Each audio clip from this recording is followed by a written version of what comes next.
উপন্যাস তুই আমার 7 মিনিট, পর্ব 29-30। কাল রাতে পুরো ঘটনা সংক্ষেপে শোনায় মাধবী আরিয়ানকে।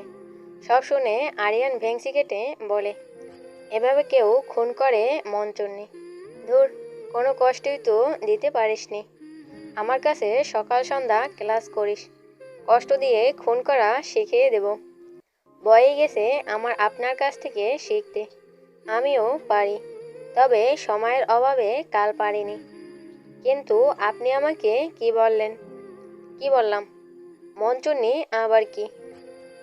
আরিয়ান দীর্ঘশ্বাস ছাড়তে ছাড়তে বলে, বউ হয়ে স্বামীর মন, মস্তিষ্ক, ধ্যান জ্ঞান, খেয়াল ফুসফুস, কিডনি হার্ট, পিত্তথলি কি সব চুরি করে নিয়ে গেলি।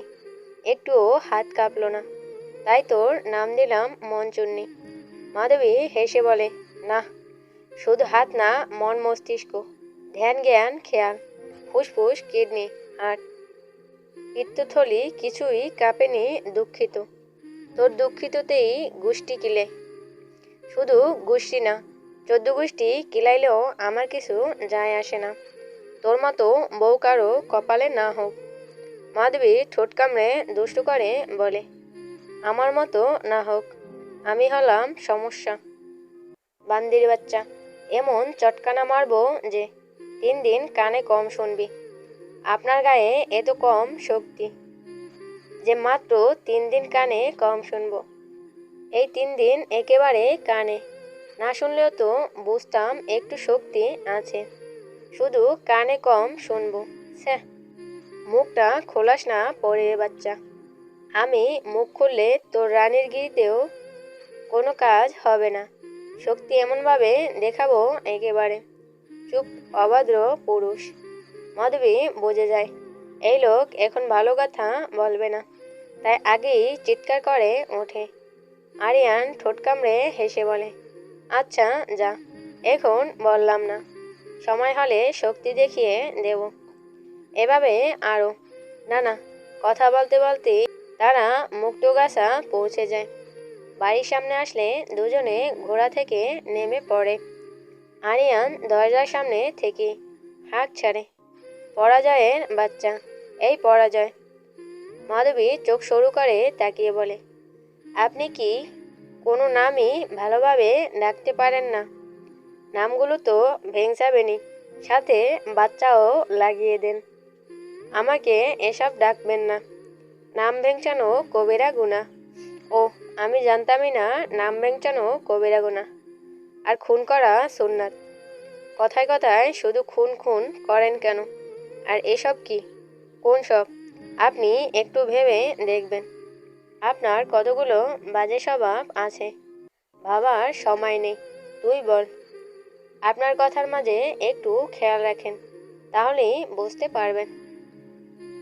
ততক্ষণে অজয় এসে হাজির, যেই দুজনকে মাথা নামিয়ে সালাম করতে যাবে। আরিয়ান ধমক মেরে বলে, হাট শালা, তোকে না আমার বউ একদিন নিষেধ করেছে এভাবে মাথা নিচু না করার জন্য। আমার বউ কথা শুনতেই অজয়ের মনে পড়ে সেদিন সেও আরিয়ানের বলদমার্কা পরিকল্পনার সাহায্য করেছিল। মনে পড়তেই সে ভয়ে ভয়ে দুজনের দিকে তাকিয়ে আরিয়ানকে বলে, ভাই, আপনি বেঁচে আছেন? আরিয়ান বুঝতে এই ছেলে ভয়ের কথা। সে উল্টো প্রশ্ন করে বলে, তুই বাঁচতেই চাইছিস? হ্যাঁ ভাই, আমি বিয়ের আগে মরতে চাই না। আরিয়ান অজয়ের কানের কাছে মুখ নিয়ে দাঁতে দাঁত চেপে বলে, মরতে না চাইলে মুখটা বন্ধ রাখ। তারপরে সোজা হয়ে গলা খাকারি দিয়ে বলে, তোর ভাবিকে ভেতরে নিয়ে যা, বেচারি শুক্রবার বিয়ে করবে, গ্রামকে নিয়ে পুরো ময়মনসিংহকে প্রচার করে দে। শুক্রবার রানী মাধবীলতার সাথে সেনাপতি আরিয়ানের বিয়ে। সকলেই যেন আন্ডা বাচ্চা যার যা আছে সাথে করে নিয়ে আসে। মাধবী দীর্ঘশ্বাস ফেলে বাড়ির ভেতরে ঢোকে। বিয়ের আগে যদি সে আরিয়ানের এই ভণ্ডরূপ জানত, তাহলে সেদিনই সবগুলোকে খুন করত, তবুও বিয়ে করত না। দরকার পড়লে সারা জীবন নিজেও চিরকুমারী থাকতো, বেটাকেও রাখতো। কি আর করার, যেহেতু মন দেয়া নেয়া হয়ে গেছে। এসবের মায়ায় পড়বে না বলা মেয়েটাও ধীরে ধীরে আরিয়ানের পাঁচমিশালি চরিত্র আর কথার মায়ায় পড়ে যাচ্ছে। সে ভালোই বেসেছিল আরিয়ান তার মতো ভয়ঙ্কর খুনি ভেবে, কিন্তু কে জানতো বিয়ের পর সাহেবের ভয়ঙ্কর খুনির রূপ না দেখে বন্ডামির রূপ দেখবে। মাধবী বাড়িতে ঢোকার কিছুক্ষণ পরই আরিয়ান ঢোকে। পুরো ময়মনসিংহ জেলায় মাইকিং করে দাওয়াত দেওয়া হচ্ছে। আশেপাশের কিছু গ্রামের চেনা পরিচিত লোকজনকেও বলা হচ্ছে। তালিকা করলে দেখা যায় 70,000-এর অধিক মানুষ হয়। এত মানুষকে তো দাওয়াত করে এনে খাওয়ানো যাবে না, আর মানুষ এত দূর দূরান্ত থেকে আসবেও না। তাই কথা হয়েছে শুক্রবারের মধ্যে সকলে বাড়ি বাড়ি গিয়ে লোক দিয়ে খাবার পাঠানো হবে। প্রতিটা গ্রামে বাবুর্চি পাঠানো হলে তারা রান্না করে প্যাকেটিংয়ের মাধ্যমে দিয়ে আসবে। আর যাদের ইচ্ছে আছে বিয়ে দেখার তারা আসতে পারে, সমস্যা নেই। এই মুক্তগাছায় বিয়ে অনুষ্ঠিত হবে। এই গ্রামের সকলেই বিয়েতে উপস্থিত থেকে অনুষ্ঠান সম্পূর্ণ করবে। যেহেতু মাধবীর পরিবার নেই, সেই গ্রামের মানুষকেই নিজের পরিবারের মতো মনে করে। তবে সবচেয়ে হাস্যকর ব্যাপারটা হচ্ছে আরিয়ান একটা চিরকুট লিখে বলেছে সেটা ছাপা করে খাবারের প্যাকেটের সাথে সবার বাড়িতে দিতে বলেছে। চিরকুটে লিখেছে, বিয়ের কার্ড ছেপে নিমন্ত্রণ করতে পারলাম না, সে অনেক টাকার খরচ হবে, তাই একটা বিরল পদ্ধতি ব্যবহার করলাম। সবাই তো কার্ডের পরিচয় দেয়, আমাদের পরিচয় তো সবাই জানেন, তাই পরিচয় না দিয়ে বলি আমি যেই মেয়েকে বিয়ে করছি সে কিন্তু আপনাদের রানীমা হলেও আমার মন চুন্নি। ওর স্বভাব সম্পর্কে তো সকলেই জানেনি, তাই ঝুঁকিতে আছি কখন আবার আমাকে কি করে বসে। তাই সবাই একটু খাস দিলে দোয়া করবেন যেন আমি বেঁচে থাকতে পারি, আর এই মেয়েকে যেন আল্লাহ হেদায়েত দান করে। সবাই বলুন আমিন। মনে রাখবেন কারো জন্য দোয়া করা সুন্নাত। এসব ভাবতে ভাবতেই আরিয়ান ঘরে ঢোকে। সে খুব ভালোভাবেই জানেন এই কুকর্মের কথা মাধবী জানতে পারলে কি যে করবে নিজেও জানবে না। তবে মাধবীর প্রতিক্রিয়ার কথা মনে পড়তে হাসি পায় তার। অযথা তাকে এভাবে হাসতে দেখে মাধবীর সন্দেহ হয়। সে খাট থেকে নেমে সামনে দাঁড়িয়ে বলে, আবার কি করে এসেছেন? এই মেয়ে দূরে হাট। আমি কি করব? সারাক্ষণই শুধু আমার পেছনে পড়ে থাকে। বান্দির বাচ্চা। আমি বান্দির বাচ্চা? না, তুই মেজাজ খারাপের সময় বান্দির বাচ্চা, আর মেজাজ ভালোর সময় পরীর বাচ্চা। বিয়ের আগে মধুর মা, বিয়ের পর টুনির মা, কিছু সময় মঞ্চুন্নি, কিছু সময় রুহি, বাকি সময় মধুবতী। মাধবী বড়ুকুচকে বলে, রুহি? রুহি অর্থ জানিস না? না। কি? রুহি অর্থ আমার আত্মা। সবাই তো জান প্রাণ কলিজা কিডনি পশু পাখি সবই ডাকে, কিন্তু এসব বদলে ফেললেও মানুষ বাঁচতে পারে। এখন এসব নষ্ট হলে টাকা থাকলেই অন্য কারো কাছ থেকে কিনে বদলে ফেলা যায়, কিন্তু আত্মা বদলানো যায় না। যতদিন আছে একদম নিজেরই হয়ে আছে, আর যেদিন দেহ ছাড়ে সেদিন কিছু সময়ের জন্য ছাড়ে। কবরে দেওয়ার পর কিন্তু আবার যার আত্মা তাকেই দিয়ে দেওয়া হয়। আর এতক্ষণ আত্মাটা কিন্তু স্বয়ং আল্লাহর কাছেই থাকে। তাই তুই আমার রূহ। মাধবী মুগ্ধ হয়ে শোনে কথাগুলো, কিন্তু তার মনকে বোঝায় কঠোর হতে হবে। আরিয়ান যতই নরম হোক এসব কথায় গলে গেলে চলবে না। তবুও মনকে বোঝাতে পারে না, তাই জিজ্ঞেস করে ফেলে, আরিয়ান ভাই, আপনি আমাকে কতদিন ধরে ভালোবাসেন? যার জন্য তার কাছে অনুভূতি প্রকাশ করাটা আমার বিশেষ পছন্দ নয়। আচ্ছা, কতদিন ধরে আমাকে নিজের বউ করার ইচ্ছা? তোর বয়স কত? 18 কি 19 হবে? নিজের বয়সটা পর্যন্ত জানিস না, গাধি। আজ তোর বয়স 18 বছর 2 মাস 8 দিন। তাহলে তোর জন্মের খবর কতদিন আগে আমার কানে পৌঁছাতে পারে? 19 বছর 1 মাস 8 দিন। এই 19টা বছর তুই আমাকে জ্বালিয়েছিস। এই, আপনি কি পাগল? বয়সই আমার 18। তাহলে আপনাকে 19 বছর ধরে কিভাবে জ্বালালাম? ইস, গাধি। বললাম না যখন তোর জন্মের সংবাদ কানে এসেছিল তখন থেকে কিভাবে? তুই জন্মেছিস কার পেট থেকে? উহ, এ তো ঘুরিয়ে পেঁচিয়ে না বলে সরাসরি বলুন। আরিয়ান বলা শুরু করে, তোর মা কিন্তু তোর মায়ের আগে আমার মা। আমার দুঃসময়ে কিন্তু সেই পাশে ছিল। যখন অনেক বছর পরে তোর জন্মের কথা শুনি, তখনই ভেতরে কেমন যেন একটা অনুভূতি হয়েছিল।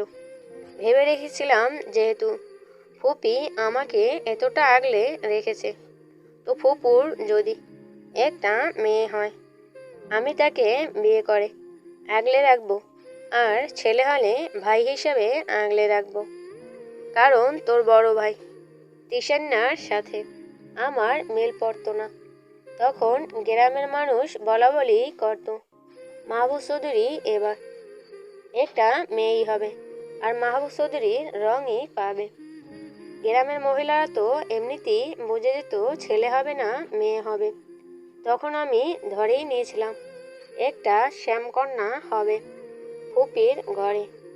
তারপর 2 শ্যামের একটা ছোট সংসার হবে। তোর রূপ যৌবন না দেখি ভালোবাসা শুরু করলাম তখন থেকে। কিন্তু সবার ভাবনাকে ভুল প্রমাণিত করে। তুই জন্ম নিলি আগুন ঝরা রূপ নিয়ে। সেই শ্যামার সংসারে বদল আজ হয়েছে এক কালা আর রূপসীর সংসার।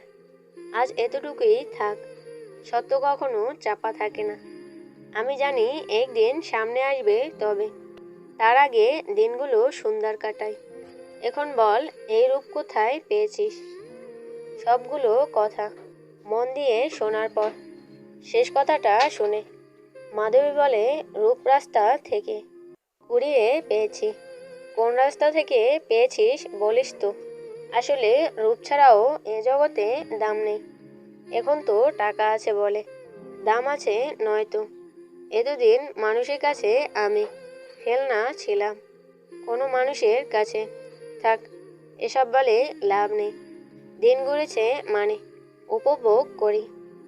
আমরা আসলে অতীতের ভুল সিদ্ধান্ত আর ভবিষ্যতের সঠিক সিদ্ধান্তের কথা চিন্তা করতে করতে বর্তমান সিদ্ধান্তটাকে অসুন্দর করে তুলি। এসব বাদ। এখন কি আজ বাড়িতে যাবি নাকি থাকবি?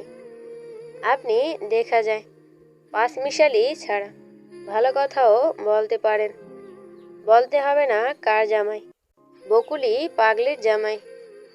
এবার আসেন, চলে যাই। ধন্যবাদ নিজেকে বকুলি পাগলি বলার জন্য। এখন চলুন। মাধবী মনকে সান্ত্বনা দেয়। পাগলের সাথে কথা বললেই কথা বাড়বে। তারপর আবার দুজনে বাড়ি থেকে বের হয়। ঘোড়ার সামনে এসে আরিয়ান বলে, আজ আমার সাথে এসে পড়। আমার পেছনে বসতে ভালো লাগে না। আপনি আমার ঘোড়ায় এসে পড়েন। জিন্দিগিতেও না। তাহলে ভালোবাসা বাদ দেন, নিজের ঘোড়ায় নিজেই ওঠেন।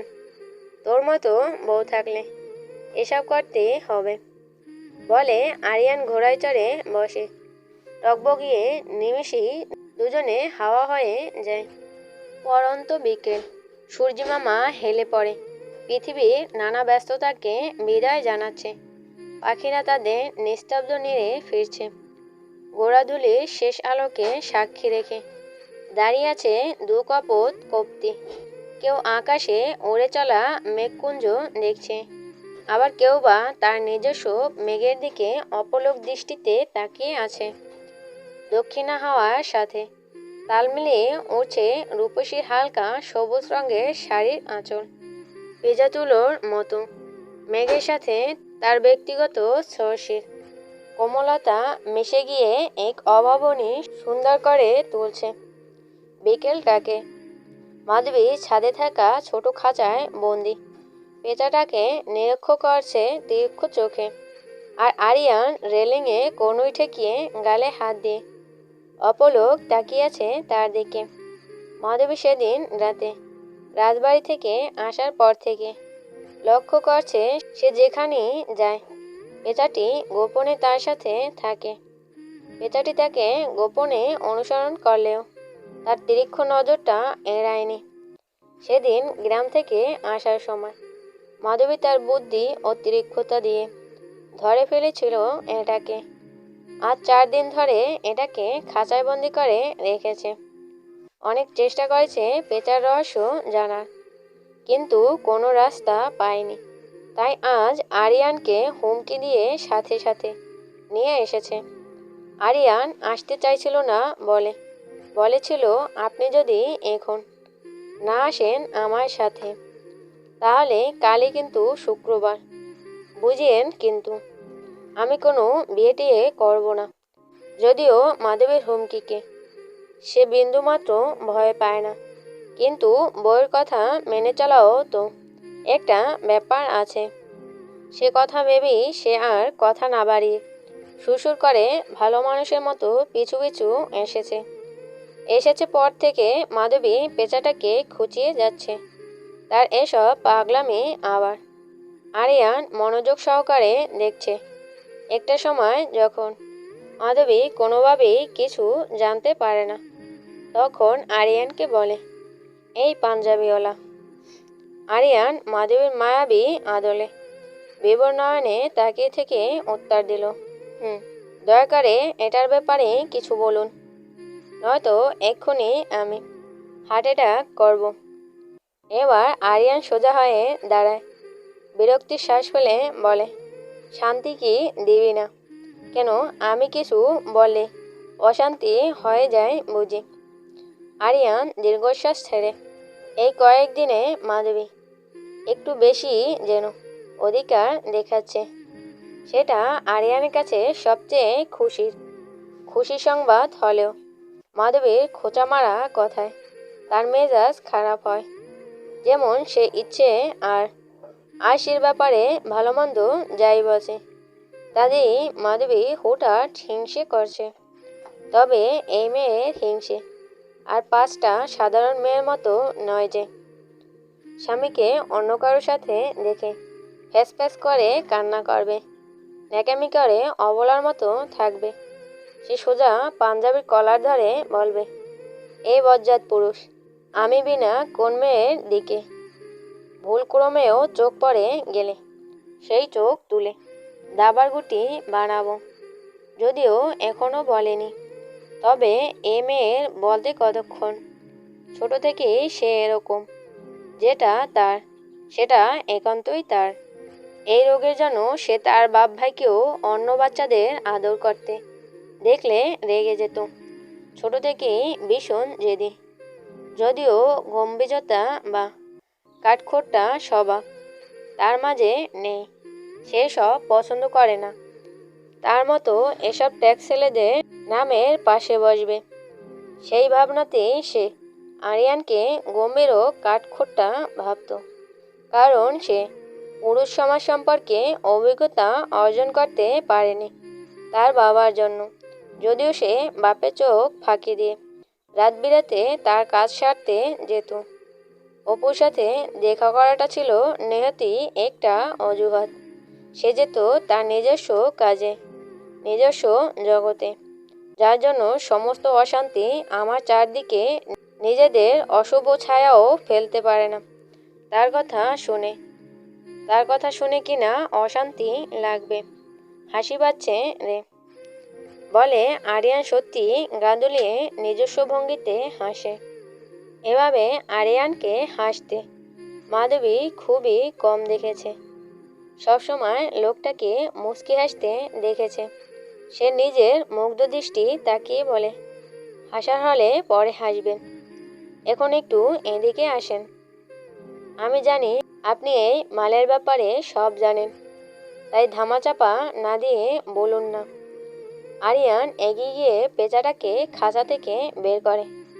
তখনই মাধবী মৃদু চিৎকার করে বলে, আরে বের করলেন কেন? উড়ে গেলে। তোর মতো বোকা যে নিজের নিরাপদ স্থান রেখে অনিশ্চয়তার দিকে উড়ে যাবে। বুঝলাম না। বুঝতে হবে না। কবে থেকে দেখছিস এটাকে? বেশ কয়দিন ধরে আমাকে অনুসরণ করে, কোনো ক্ষতি করার চেষ্টা করেছে না। তাহলে সমস্যা কি? একটা সুন্দরী কন্যাকে সবসময় চোখের সামনে দেখতেও ভাগ্য লাগে। তো পেঁচাটাকে সেই ভাগ্য পেতে দিয়ে গোয়েন্দাগিরি বাদ দে। এখনও মজা করছেন? আরিয়ান হেসে বলে, আরে মঞ্চুন্নি মেয়ে, আমাকে বিশ্বাস করতে বলবো না, কারণ বিশ্বাস নিজ থেকে আসতে হয়, বললেই হয় না। তবে তোর পাঞ্জাবিওয়ালার দেহ প্রাণ থাকা অবধি তোর কিচ্ছু হতে দেবে না। আর নিজের রুহের ক্ষতি হলে কেউ কি বেঁচে থাকে? ক্ষতি তোর হলে ব্যাপারটা আমারই লাগবে। আর নিজেকে ব্যথা দিতে বরাবরের মতো আমি উদাসীন, শূন্যছাড়া বেপরোয়া। তাই এসব না ভেবে একটু আমাকে তো সময় দিতে পারিস। আরিয়ান কথাগুলো হেসে বলল। মাধবী হাসে না। তার স্থানে অন্য মেয়ে হলে হয়তো খুশিতে কেঁদেই দিত। এই 90 দশকের নিঃস্বার্থ ভালোবাসা পেয়ে নিজেকে কতই না ভাগ্যবতী মনে করত। কারণ মেয়েরা বরাবরের মতোই ভালোবাসার কাঙ্গাল। একটু যত্ন, এক নারী আসক্ত পুরুষের কাঙ্গাল। তবে মাধবীর ক্ষেত্রে সম্পূর্ণটাই ভিন্ন। সে সব শুনেও খুশি হতে পারল না। তাচ্ছিল্য হেসে বলল, জানেন তো, বেশি পিড়িতে বেশি জ্বালা। ভালো দিন যত থাকবে জীবনে তত খারাপ দিন সন্নিকটে থাকে। এসব বলে আমাকে মায়ায় ফেলে পড়ে ঠকিয়ে গেলে এই কঠোর মেয়েটা কিন্তু এবার সত্যিই ভেঙে যাবে। এসব ভেঙে যাওয়াটাওয়া নামো। শব্দগুলো তোর সাথে ঠিক যায় না রে। আপনার সাথে যায়। সাথে তুই জড়িত থাকলে ভাঙনের চেয়ে নিকৃষ্ট শব্দ পাশে বসানো যায়। এসব বলে কেন আমাকে মায়ায় ফেলতে চাইছেন? বললাম তো, আমার অনেক কাজ আছে, অনেক স্বপ্ন আছে। স্বাভাবিক সংসার করা আমার পক্ষে কোনোভাবেই সম্ভব নয়। সম্ভব আমার পক্ষেও নয়। তবে যেহেতু এক ঘাটেরই মাঝি, তাহলে তোরিও একসাথে ছাড়ি। একজনেরটা ডুবে গেলে না হয় আরেকজন আপন করে নিলাম। দিন শেষে দুজন দুজনারই থাকলাম। আপনার আমার পথ চলা ভিন্ন আরিয়ান ভাই।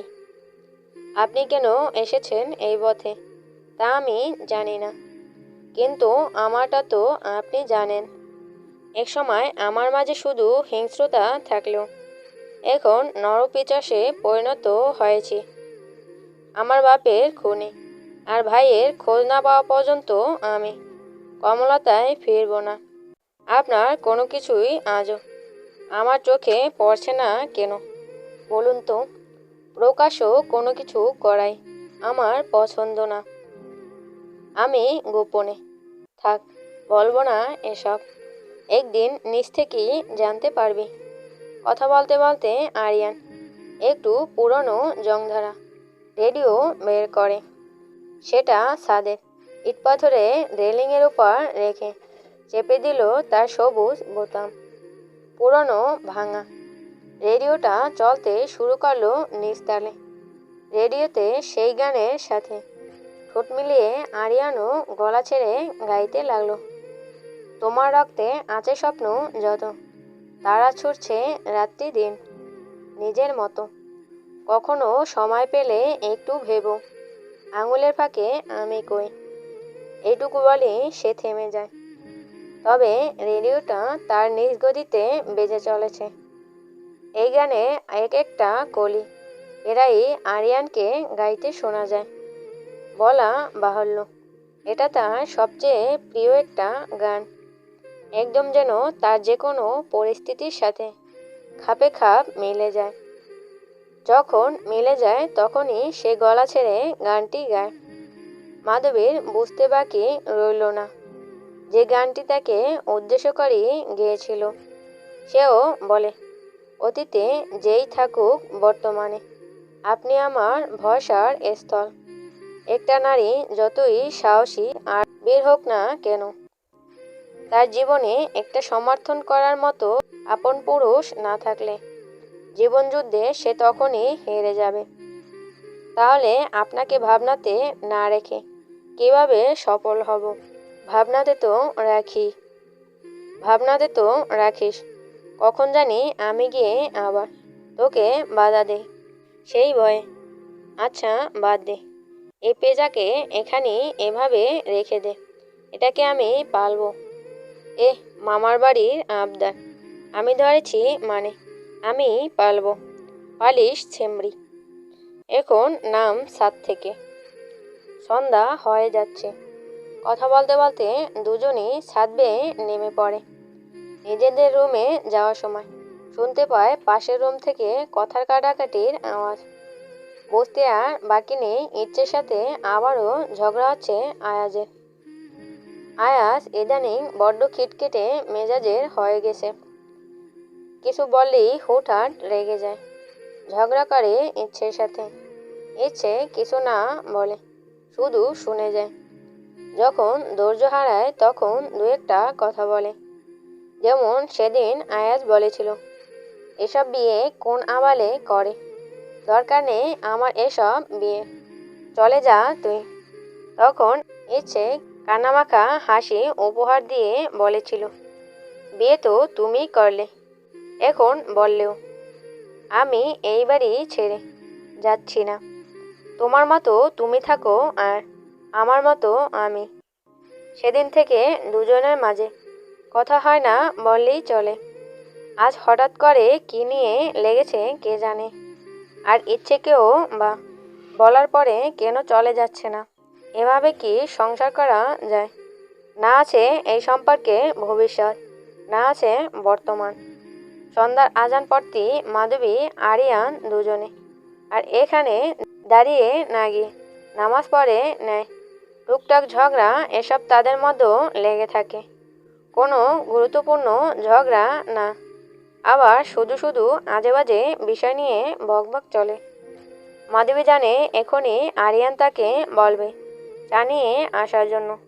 সত্যি সত্যি আরিয়ান নামাজ শেষে মাথার টুপি খুলতে খুলতে বলে, যা তো মধু, কড়া করে এক কাপ চা করে আন। আমি আপনার চাকর নই, নিজের কাজ নিজেই করা সুন্নত। আমার ডায়লগ আমাকে মারিস?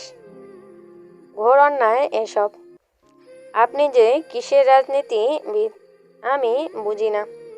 কোথায় সারাদিন এদিক ওদিক ঘুরে ঘুরে জনগণের সেবা করবেন তা না, সারাক্ষণ বইয়ের পেছন পেছন ঘোরেন ফকিন্নির মতো। স্যাম মধু, তোর স্বামী ফকিন্নি, তুই ফকিন্নিকে বিয়ে করেছিস। স্যার, জাতি এসব মেনে নেবে না। তাদের এমপির বউ কিনা এক ফকিন্নিকে বিয়ে করেছে। ওহ, দুঃখের ব্যাপার, আজ জানতে পারলাম যে এমপির বউ আরেকটা বিয়ে করেছে। আচ্ছা আপনি থাকুন, আমি জাতিকে নিয়ে সেই ফকিন্নিকে দেখে আসি। বের হ শুধু ঘর থেকে। যেই জাতি এসব বলবে সেই জাতির শ্বশুর আব্বারে বিবাহ বিচ্ছেদের শুভেচ্ছা। আপনি যে কি পরিমাণ জাউরা তা কি আপনি জানেন? জানতে হবে না সেমরি, আগে গিয়ে চাটা করে আন। প্রতিদিনই সন্ধ্যায় এই চা খাওয়া নিয়ে এক দফা তাদের কথা পেঁচাপেচি হয়। পরে আবার ঠিকই মাধবী চা করে আনে। আবার প্রতিদিন মাধবী গোসল করে আসলে তাকে বলে, এই রঙে তোকে অপরূপের মতো লাগছে। আবার প্রতিদিন সকালে কুয়াশার মাঝে মাধবীকে নিয়ে ধান খেতে যায়। শিশিরে জমা ঘাসের উপর দুজনে বসে থেকে সূর্য ওঠা দেখে। আবার রাত বিরাতে ঘোড়া নিয়ে রাস্তার পর রাস্তা পাড়ি দেয়। এভাবে নানা কাজে দিনগুলো তাদের কাটছে। মাধবী বিন্দু পরিমাণ ইচ্ছে নেই এসব ঠিক হওয়ার পরেও নাটক করে আবার বিয়ে করার। আয়াজ আর ইচ্ছেটা করুক, কিন্তু তাদের করার কি দরকার? কিন্তু এবারে কেউ শুনবে না। অগত্যা কাল একটু নাটক তাকে করতেই হবে। আরিয়ান কাল তার জন্য এক ঘর লাল রঙের বেনারসি নিয়ে এসেছে। শাড়ি দেখি মাধবের মাথা ঘোরানোর অবস্থা। এত ভারী শাড়ি মানুষ কিভাবে পরে সে ভেবেই পায় না। মাথায় বড় ঘোমটাটা পর্যন্ত মনে হয় 5 কেজি ওজনের হবে। এসব নানা চিন্তা করতে করতে মাধবী চা করে আনে। চা খেতে খেতে আরিয়ান হঠাৎ বলে, তোকে আবার স্কুলে ভর্তি করতে হবে মধু। মাধবী বিস্ফোরিত নয়নে চেয়ে বলে, কি স্কুলে ভর্তি করব তোকে? আমি কলেজে পড়তাম গাধা লোক, ওই যেখানে পড়তি সেখানেই পড়াবো, পড়ব না আমি। আরে ওসব পড়াশোনার ঝামেলার ব্যাপার, এখন আমার বাচ্চা কাচ্চা পড়াশোনা করানোর সময়। তাহলে আয় কাজ শুরু করি, বাচ্চাদের পড়াশোনার দেরি হচ্ছে। চুপ চুপ করুন আপনি। সে আমাকে যতই চুপ করা, বিয়েটা কোনো মতে হতে দে শুধু, তারপর তোকে আবার পড়াশোনায় ঢুকিয়ে দেব। তখন আর আজে বাজে চিন্তা মাথায় আসবে না। মন দিয়ে পড়াশোনা সংসার দুটোই করতে পারবি।